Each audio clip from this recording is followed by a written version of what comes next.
Welcome to Type Tune Tint. I'm Tom Kranz. One of the most dangerous jobs in the world, firefighter, was a men-only occupation in the United States until the late 70s, when changing laws removed legal barriers to women joining paid fire departments. By the early 1980s, women around the world sought to become firefighters. The most high-profile case at that time was led by Brenda Berkman, who successfully sued the New York City Fire Department and opened the door for 40 women to become members of the FDNY. Around that same time, a young Florida woman, Cindie Schooner-Ball, tired of bouncing from job to job, decided she had the physical strength, grit, and determination to become one of only a handful of women in the fire service in Florida. I just went for it. I just felt like I was at a time in my life, I can do this.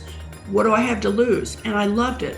Cindie's successful 28-year career as a firefighter, EMT, and paramedic is the subject of her recent book and her ongoing message to young women contemplating the same career.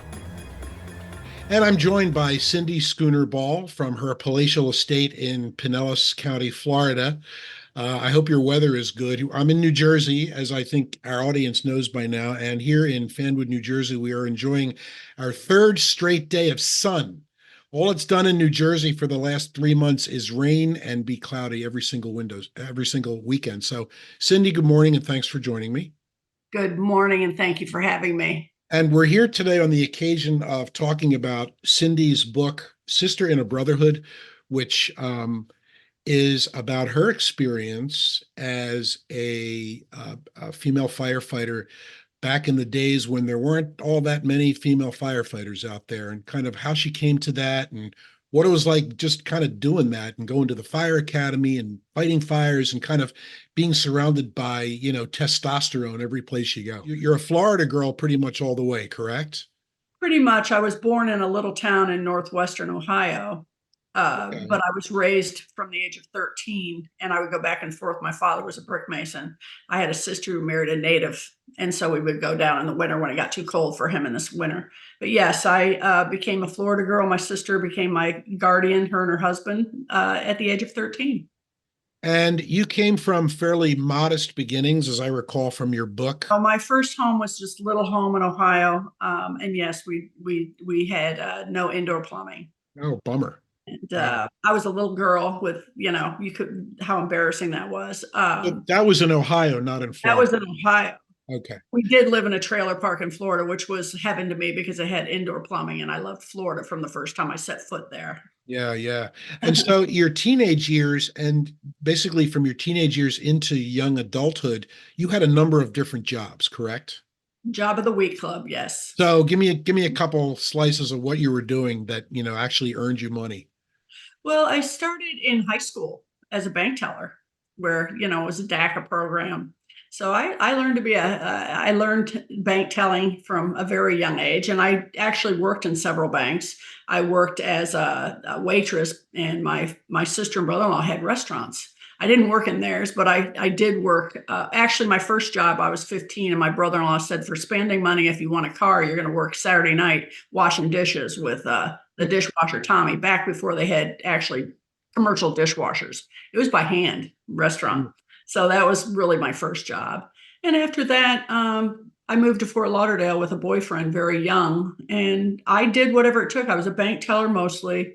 I always say I was a model bank teller, a model secretary. I could type like crazy. So I did everything. I kind of had the gusto to, I'd apply for these jobs, and whether I really knew a lot about it or not, I said, yeah, I can do that. And I did it. Well, you actually did model too, though, didn't you?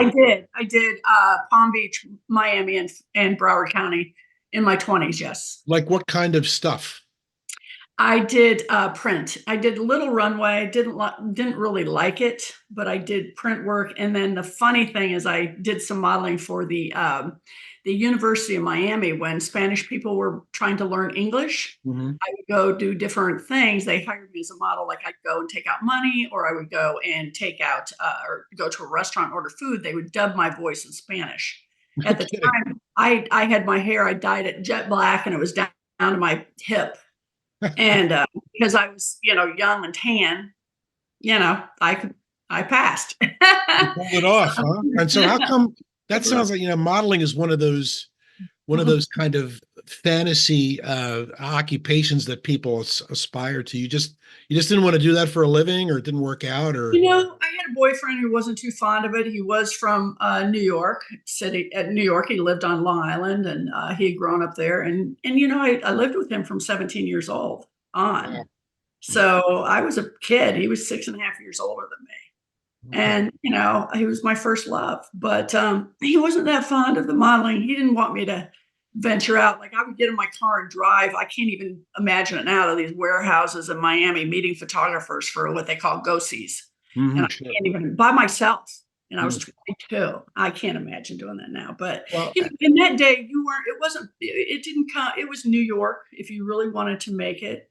And there was just, I learned early on that, to have that kind of a career, it's short, first of all, but it's also, very, very limiting, with people telling you at that age what you're going to do, how you're going to look, changing your look. And it's very difficult. And you have all the other, you know, sketchy people in that day. Not to say there weren't legitimate, but I knew from that age that that was not going to be what was going to support me. tell me how you decided one day I'm going to apply to be a firefighter, which, as I recall, was like the farthest thing from your mind ever.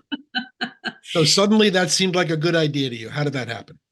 My boyfriend we were struggling. We are both young and we were poor, but he became a forest ranger.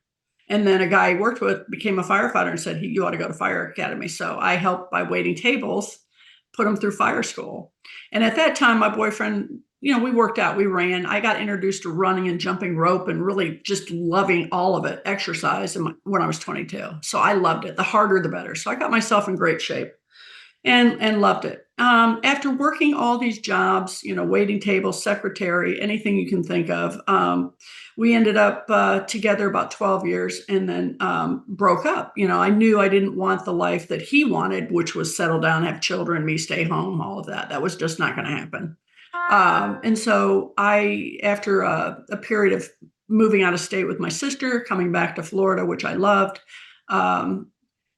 my mother had given me a letter from my great grandfather, and it was stating he was a full blooded Mohawk Indian, and he couldn't read or write. He had the X, and it was before a judge. It was signed, and it talked about his parents dying in the 1800s on the banks of the Sandusky River. So your great grandfather was a Mohawk Indian, and you Yes. didn't know about that until that moment? No, I did know about it, but I was ashamed of being an Indian. And so my mother gave me the letter and said, you might need this someday. Really? And I put it in a drawer and said, thanks, Mom, but probably not. See, in Ohio, I say in my book, and I hate to say this, but there's a lot of great people everywhere in the country. But when I was growing up, it was hard being an American Indian. My father looked like an American Indian, and it was just, my brother was 6'8". They called him Squaw Man. They called me Pocahontas. So discrimination, Yes, racism kind of stuff yes, you're talking yes. about. And so it wasn't anything to be proud of, to be Mm. perfectly honest with you. And I say that with all sincerity. And that one thing I say in my book as a chapter is the golden feather, because I was all of a sudden back in Fort Lauderdale, had a job as a secretary, got fired the week before vacation because I didn't want to come in, work 15-hour days for no money in the weekends. I was young and said, no, I'm not doing that. So I went into the unemployment office and saw a sign. I'd never been in unemployment. I had always had a job. Wasn't raised to get unemployment. So I went in, I saw this sign out of the corner of my eye. It said, if you're an American Indian, call this number. And I don't know why, but I called the number, and it was the Seminole Indian Organization. And And they were nice to you. they were extraordinary. The woman who was in charge of those programs wasn't Indian, but she was fantastic. And when I showed her the letter, and I said, I want to become a firefighter, because what had happened earlier, which I say in the book, which really kind of put it in my head, is a year prior to that, I would go to the firehouse like all the cute women do. You always go to the firehouse with your boyfriend. You always do. You want to look cute. Okay. No, that you just do, So I was sitting at a table and talking to the chief, and I knew the guys, long table, people on firefighters both sides, and telling the chief, I'm 28 or something like that, 28 age range. I'm tired. I'm a secretary. I'm just tired of all these jobs. I don't want to be regretting this in 25 years. Oh, I'm a secretary. I just don't know what I'm going to do. And they all knew I worked out. I ran all the races. And they said, he looked at me and he goes, you ought to become a firefighter. And I said, yeah, okay, sure. You're nuts. And so And this was like what year? This was mid 80s, right? this was like 19, probably 86 or no, 85, 84, 85, that time frame. And so that to me, that gave me pause when I was reading the book because now we're talking mid 80s Yes. and you're sitting at a table with a bunch of guys basically and that Mhm. was the first time they didn't discourage you, they actually encouraged you, Yes. being a girl and all, Yes. saying you can do this. I found that kind of remarkable and that kind of Yes. and I mean, right? I mean, I think looking back, when you look at other women who probably were in the same situation, they might have gotten laughed out of the room or who knows what, but not in your case. You No, actually were he didn't. supported almost from the first minute. Yes. And I said, thank you, but no, no thanks. But as life had it, and say my book, fate, I found myself a year later with, having broken up. The boyfriend said, we're not, I don't love you anymore, that sort of thing. And here I am just going, what am I going to do? And a year later, to be in the unemployment office and see that sign. And so I said to the counselor at the Seminole Indian Reservation, I said, listen, I want to be a firefighter, but it costs $100. I don't have $100. I drove an old beat up Beetle, Volkswagen Beetle that broke down all the time. And I don't have the money. And, from that moment on, she was like, oh my God, you want to be a firefighter? And I'm like, yes, I do. And so, well, yeah. And I showed her this letter that I had hidden in a drawer all my life. And that was the beginning. And so I went and I signed up for the fire academy, which you have to do in Florida to become state certified in order to start the testing process. And, from day one, I never looked back. It Yeah, was like, I see that between you, and then you spent 28 years in the fire service. You yes, retired as a captain, I believe, right? yes, yes, And then you became not only a firefighter, but then an EMT and then a paramedic. And yes, that's yes, pretty typical of yes, many states. In our yes, state here in New Jersey, I think we are the last remaining state where paramedics they are employed by hospitals, not by fire departments, not by governments, and the paramedics are dispatched separately from BLS, right? And yes, that has yes, its advantages and its disadvantages. That's yes, another whole show right there. But right. so you decided you're going to do this. Were you like scared or ambivalent, or did you say, No, what's going to happen here? no, I was not. I was, I knew that I was going to push myself physically, but I could jump rope 30 minutes at a time. I jump rope like a boxer. I ran. Was I the fastest? No, I'm still slow, but I love it dearly. I loved physical exercise. And I loved the fact that I was actually going to enter a career because I saw it with my boyfriend, that actually makes a difference. I had heard the stories and things, and, it actually makes a difference. You make a difference. Not to say other jobs aren't honorable, but to me, I just saw myself. I would say I saw myself at 25 years later as a secretary or a bank teller in a high rise in Fort Lauderdale with my nose pressed up against the glass, looking out at the Atlantic Ocean and saying, is this all there is? Hmm, hmm. So I, of course, have not been through a fire academy. You don't have to do that when you're an EMT. You take a course, you do some hospital time, and you pass a test, and you do some Right. practical. But you just mentioned that you were in really good physical shape, and I'm wondering if you were even maybe in better shape than some of the guys, because I've seen some of the firemen who Mm-hmm. started in my town, and I love them all. But I Yes. try to imagine one or two of them going through the fire academy and, lifting heavy weights up and down steps. And it's like, Yes. damn, you were Yes. probably in better shape than some of the guys, right? I was. And the chief knew that when he suggested it to me. I was. Sure. I knew what it took. I mean, not to say I didn't get in better shape, obviously, in the fire academy, but, I was in good shape and I was, just muscles and just determination. People can have muscles. And I talk in the book about the police officers that threw me in the back of the car because my car would break down. They were part of a new program called the PSO, where cops were going to become firefighters, Mm. which that program kind of sizzled out after a few years because, a lot of reasons. But anyway, the one guy, they had to specially order him a size 52 bunker coat. Hmm. That's how big he was. Yeah. And they would throw me in the back. They were great guys. This guy froze like a 5-year-old little kid Wow. when they told him he had to climb a ladder.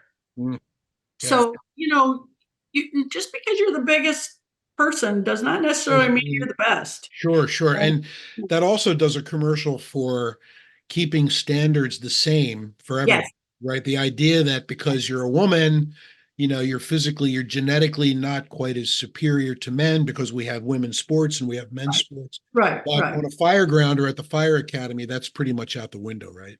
It's out the window. And then you also, the requirements have to be the same because, I always say telephone, tell a fireman, they're looking. And I don't think it's fair to anyone to not be on the same level because these are people that, are going to be, they might be saving your life or Sure. not only their own, but yours or someone you love. So I'm very adamant about that. And I've heard horror stories even today about changes because women, or people that are small, you have to adapt. And I say that in the book. I had an old crusty fire instructor in the fire academy. He was from Boston and he didn't take any crap from anybody. He liked me. And Hmm. I say in the book, I'm trying to hoist, a 50 roll of hose, 2.5-inch hose, up a ladder, for strength. And he's like, come on, you could do that, use your legs. That's the strongest part in a female. Of course, I had strong muscles, upper body, but not my legs were really strong. And he just, come on, come on. And, that was the type of encouragement. And I just went for it. I just felt like I was at a time in my life, I can do this. What do I have to lose? And I loved it. The more and more I got into it, not to say, it wasn't really hard, but I loved it. And then after I got my state certification, I signed up for EMT school. But in the meantime, that state Florida fire certification allowed me to start taking tests for other departments and get on a list to get a job. And so this takes me back to a recurring theme in your book, which is the kind of the dedication and the grit and the kind of determination it took for you to go through this. But I'm sure it takes any firefighter all of that to go through it because the training is not easy, as you said. But I'm also struck by the fact that even at the fire academy, you were supported pretty much every step of the way, right? I mean, did you take any raft of shit from anybody just because you were a woman or no? Uh, you know, if they felt it, if they felt like, she's a woman, they didn't speak of it. They didn't Yeah. harass me about it Good. because I'm the Okay. one that ran in the fire academy before I got hired and had to go through our boot camp, which was hell on wheels compared to getting my fire certification. Um, you know, I was running every day. I would put on my bunker gear and I would run at the park. This is in Florida. And my old stinky bunker gear that, they give you during fire school that didn't fit. There was nothing women about it. They didn't have women bunker gear, boots. You just found something that fit. And they had the old rubber boots that, they gave you blisters terribly. You had to really wear a lot of socks with them. But, I made the determination it just, I didn't care at that point. And that's the difference I tell women. I think that's probably the difference, one of the differences, because I wasn't 18 years old. Hmm. I wasn't that naive 18-year-old that went through a lot of things when Yeah, I was you were well into your 18. 20s by that time, right? I So you'd already, I was in my mid-20s, yeah. yes. And so you'd And already experienced some of I had life's crap experienced and all that bunch yeah, of yeah. crap by men who were sketchy and thought that they were going to be, controlling and saying, crap to me because I was a woman. And I tell that in my book about when I was 24, my friends, we worked in a bank, and for a company that repossessed like coffee pots and photocopiers and all that from different offices. And our job was we had a stack of tickets and we would call them and tell them we were going to sue them. And I had a sketchy old boss in his early 30s, and he'd come in every morning and rub your back and Yeah. and snap it, and then he'd tell you to lift your skirt. And, so I had gone through a lot of things by the time the fire service came along. Yeah, I'm sure. What do you see as the difference, if any, among women who are like in the fire service now versus I talk about the fire service separately from EMS because I think women were in EMS a long time before they were in the fire service. EMTs as a job description was Yes. only born like in the early 70s. Mhm. And I know on my squad, we've had women in since day one, women officers, women EMTs. Some of my mentors were women and they've been Mhm. in it for a long time, but it was different for the fire service, I guess, because of the physicality involved. Do you see Yes. a difference in women who go into fire service today as opposed to, the almost 30 years ago that you did it Yes, or no? I see both. And, that's why I don't hold back with saying it's not for everyone. And if you think that you're going into it to, you know, have time off to meet the hottest guys or meet the hottest girl, to be famous or whatever your angle might be, other than the honest to God, hey, I'm going to bust my butt and I want to do this and I want to make a difference. You're sorely mistaken and Mm. you won't last. Or if you do, your career is not going to be very fulfilling. Yeah, it's about keeping your eye on the ball, right? It's This about is keeping your eye on the ball. And I do, that's one of my ambitions now is to get the word out there and talk to people.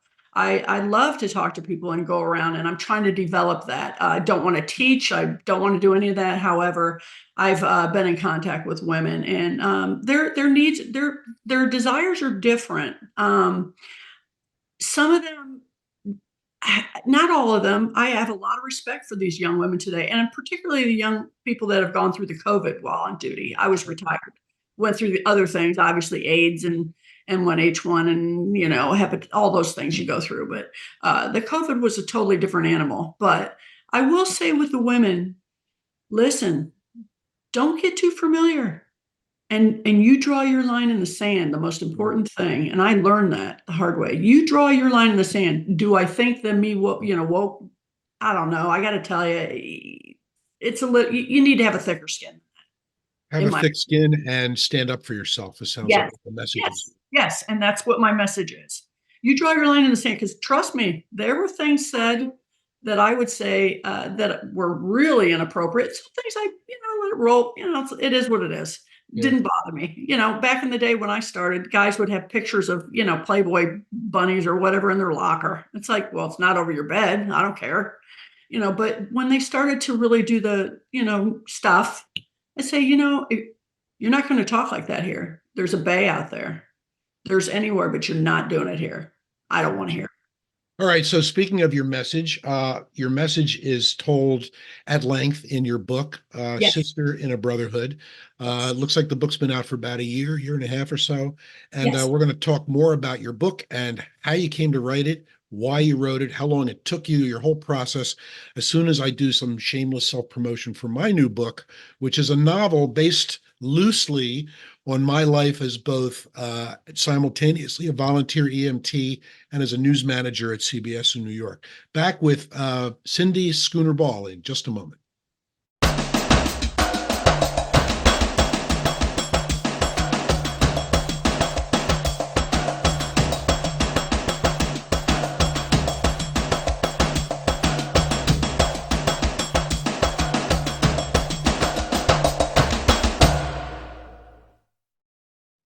And we're back with Cindie Schooner-Ball from Pinellas County, Florida. She was a career firefighter, probably a pioneering woman in the fire service starting in the mid 80s. And she's been retired for a few years now, but she wrote this great book, Sister in a Brotherhood, which is about her experience. Why did you write the book?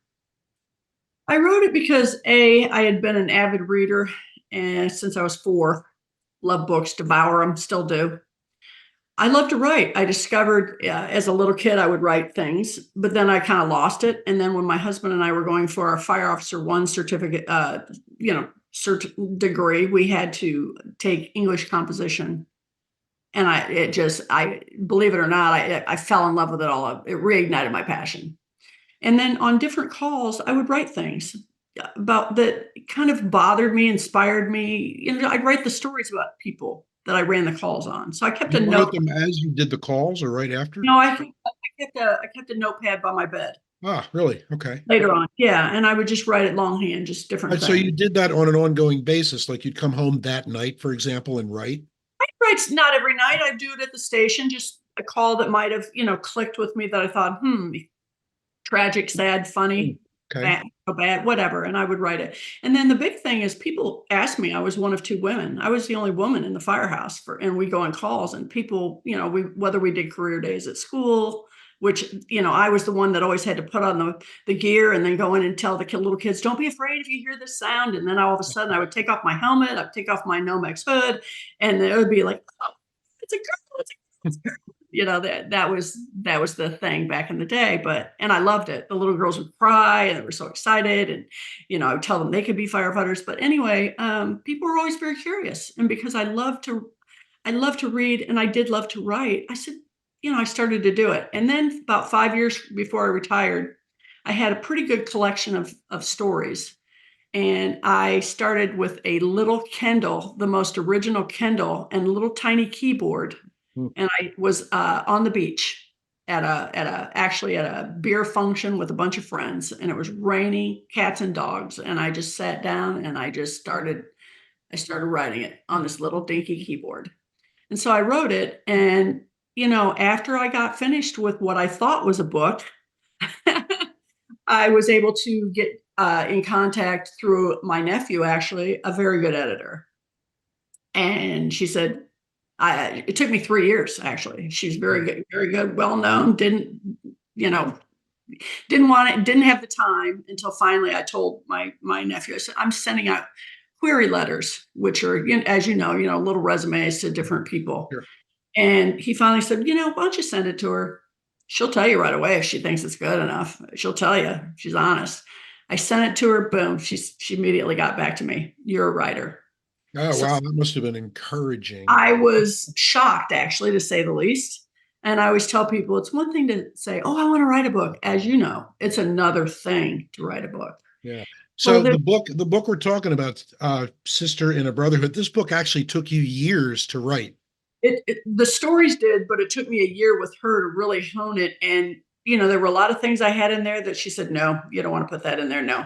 And there were a lot of things she would tell me, expand on this. I wanted more about this. So what became 12,000 words, as you know, turned into this respectable book, and really opened me up to um, I don't know, just the process was wonderful then. It was hard though, because I worked with her for a year. But the thing that was really made me feel good is when the editor said, you're a storyteller. And when I was an EMT and also writing fire reports, my reports never came back. And then later on, 15 years when we had to merge and I became a paramedic, that was my thing. People would say, people always have to review your reports, the higher Sure. ups. They would say, oh my God, I can see exactly what that situation is. I could see it in my head. I can see that person, or I can see the fire. I can see that, because I love detail. And That rings so true with me because filling out a patient care report, to so many EMTs, it's the necessary evil that you kind of have to do. It's, they'd rather check off boxes, yes, meds and medical history and whatnot. And then the narrative is like two sentences. so And you have then to write. right. What you learn in every documentation course is you have to tell the story. You have Yes, to because if this ends up going to court, and that's certainly up here in New Jersey, everybody sues for everything. been If there. you end up, yeah, if you have to go to court and all you have here is your one or two sentence description, how are you possibly going to defend that? So, yeah, storytelling is a big deal, even in writing that kind of stuff. I think so, and I believe, because I had, like I said, I've loved books. I've devoured them because they took me out of a really impoverished, not so great childhood. I always say it put me on a magic carpet ride to my imagination of whatever could be. It's been great. But the bottom line message is, I really want young women and young men, but it's primarily young women. You know what? Go for it. if you're even thinking about it. And I've talked to women. I go out there and I end up talking to them, and I'm kind of visiting some firehouses. I'm hoping to, do some other things on a bigger level with it. With just listen, it's a great career because you and your crew, because it's never just you, unless you're an egomaniac, it's not just you. And as you move up the ranks, you have to make tough decisions. And, I started out as one of two women to make it in the fire service. And then I drove all the trucks, the fire trucks, ladder trucks. I was not mechanically inclined. I learned. And I had that burning ambition to become an officer. And then I loved being a captain because I was, the captain of the fire station, all and responsible for all the people within that station, which could be, three on a rescue, a couple rescues, an engine with three, a ladder with four, me being one of them. And sometimes a battalion chief was there. Well, So you have a great story and you have a great book. Sister in a Brotherhood is the book, folks. We can get it in all the usual places, I'm guessing, right? Amazon. You have a website also, which is, what is your website? it's just sister in a brotherhood .com. .com. Yes. Cool. Great. I hope I'm waiting for your next project. And it was great to talk to you. You're an inspiration to men and women who want to do what you did for so long and so well. Cindie Schooner-Ball, thank you very much for being with me and good luck. Thank you. And thank you for having me.